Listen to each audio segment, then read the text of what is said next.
Woman changing into sexy pajamas. She's in a good position, ready to relive her passionate love story with her husband. But the husband took out a pair of handcuffs and handcuffed the woman to the bed. This is a little game prepared by the husband. For this moment, the husband took a small pill beforehand, but because the process is too exciting, the husband had a heart attack. He put his hand over his chest. He collapsed on top of the woman with a grave expression on his face. He didn't move. The woman was terrified, but her hands were handcuffed. She could only use her feet to lift her husband up. She shouted his name. Her husband seemed to have lost all consciousness. He fell backwards. He fell straight backward under the bed. The woman still thought that this was part of the game her husband had arranged. She screamed a few times and then stopped caring. But a few minutes passed. Her husband still didn't do anything. The woman began to panic. She sat her day up quickly. She screamed her husband's name. She tried to get out of bed to chat, but her hands were firmly gripped. There was nothing she could do. She looked at her husband, who was motionless, and the slow trickle of blood. The woman was terrified. She tried desperately to free herself from the cuffs, but no matter how hard she tried, it was no use. She sat her day on the bed and screamed helplessly, but their private villa was in the suburbs. It's so remote that no one ever comes to see it. It was a vacation home specially chosen by her husband, so that when they played their private games, no one would disturb them. So there was no way anyone would hear her pleas for help now. Until dusk fell, the woman calmed down. She looked at her husband's body, still praying for a miracle,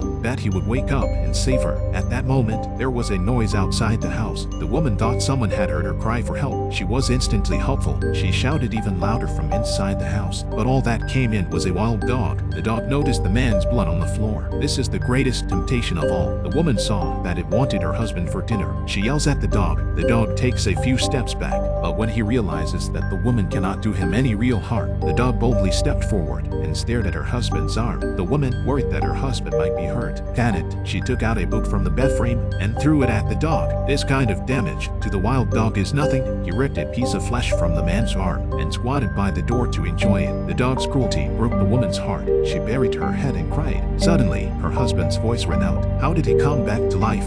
The woman did not think too much. She told him to take off his handcuffs, but the husband didn't do it. Instead, he complained to the woman. He told her all about her behavior and mocked her. The woman looked at her husband differently than before. She didn't know what to do. Suddenly, her eyes caught sight of her hand on the floor. Her husband was still lying on the floor. She's just hallucinating because she's so nervous. The woman calmed down again. She tries to save herself. She tried to minimize her hand. She tried to pull her hands out of the handcuffs, and to her surprise, she did. She looked at her free hand in amazement. She immediately got up and walked to the door. When she turned around, she saw herself still lying on the bed. It turns out that this is still because she was too nervous and had hallucinations. The woman kept taking deep breaths to force herself to calm down. She used her intelligence. She remembers her cell phone on the bedside table. As long as she gets the cell phone, she could get rescued if she dialed the number. But since her hands were handcuffed, she could only use her legs to hook it. But a woman's legs are not long enough, but she's still a few centimeters short, and these centimeters are as big as the difference between the sky and the earth. This is where the importance of a voice assistant comes into play. After so much effort, the woman has no strength left. She desperately needs some water to replenish her strength. At this critical moment, the woman remembers that her husband takes small pills. Because of the small pills, he used to keep a glass of water next to the bed. So, she carefully lifted one side of the bed frame and tilted the boards. The glass of water could slowly slide down the board to the other side. The woman's attempt was successful. She got a glass of water, but a new problem arose. With her hands handcuffed to the bed, her mouth could not reach the glass of water. She could only look at the glass of water and weep. Worried about dropping the glass of water, she carefully returned the water to its original position. The wild dog approaches the woman. She broke down and screamed to chase the dog away. The dog is just trying to survive, just like the woman is trying to do now. She closes her eyes again and thinks. And that's when she thought of the pajama tag she'd taken off. She touches it and rolled it into the shape of a thin tube. Then she slowly removed the glass of water. The woman finally managed to get a drink of water. At that moment, the woman, it was as if she had been walking in the desert for 3 days and 3 nights without drinking water. Now that she's finally drinking water, every drop of water was precious to her, considering her life afterward. The woman still has some of the water left. The night is getting darker. After a day's work, a feeling of fatigue swept through the woman's body. She fell into a deep and uncontrollable sleep. In the middle of the night, she was awakened by the barking of wild dogs. Half asleep, half awake, she was surprised to find a man standing in the corner, staring at her. When she woke up, the man slowly approached her. It was then that the woman realized that the man looked like a monster. The monster walked over to the bed. He slowly opened the box in his hand. It was full of jewelry. The woman thought she was hallucinating again. She closed her eyes and convinced herself not to think about it. When she woke up the next day, the woman's limbs had stiffened. Her arms were suspended in the air for a long time, preventing her blood from circulating. She moved her limbs slowly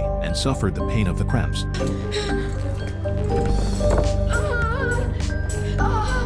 She rehydrates herself. She looked around. The monster was gone, and she was safe and sound. It seems that what she saw last night was all an illusion, but the wild dogs outside the door are still there. Her husband's body was rotting and stinking. A few flies are enjoying their meal, and strangely, there were several bloody footprints on the floor. It seems the monster she saw last night was not a hallucination. What's strange is, why didn't the monster hurt her? Did he really just want to rob her and not her beauty?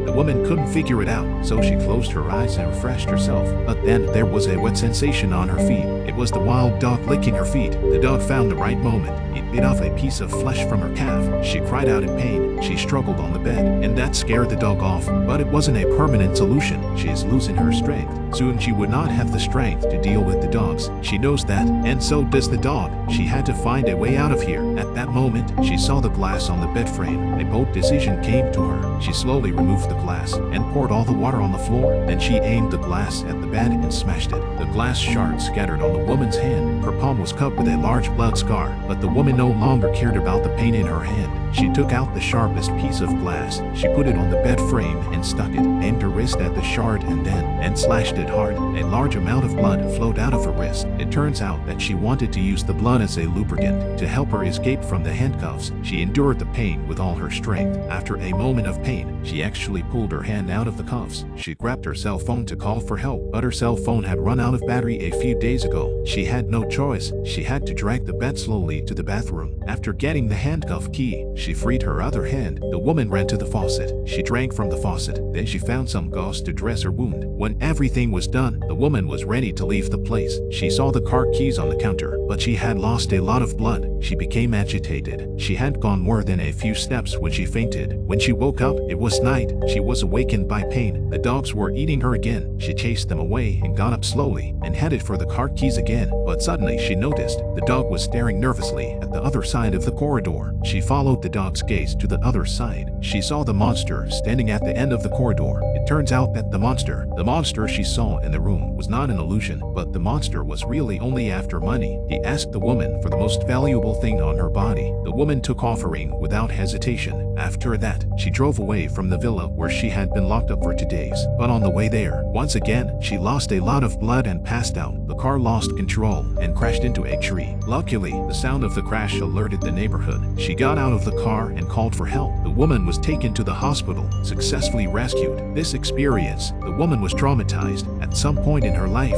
she would always see a monster holding a box and asking for something. She couldn't tell if they were real or just a hallucination. Until 6 months later, she read in the newspaper that the monster had been captured. He was arrested for robbery, so the monster was real. Only he was human. He suffers from acromegaly. His arms, legs, and face grew larger over time. His pituitary gland swells and makes his forehead bulge, and his arms grew beyond his knees. He grew more and more like a monster. When the police found him, he was staying at his sister's house. The monster scalped them both and ate them both. Besides that, the police found 50 glass tubes with ears, lips, and fingers, so we can deduce that in the past 5 years, the monster may have killed more than 1,000 people, and he didn't kill any women. It's likely that he, like the women, he thought they were all just hallucinations. On the day of the verdict, the woman was there. When the monster saw her, it was very emotional. He broke free of the handcuffs. The woman walked slowly towards him. Both of them came out of the hallucination.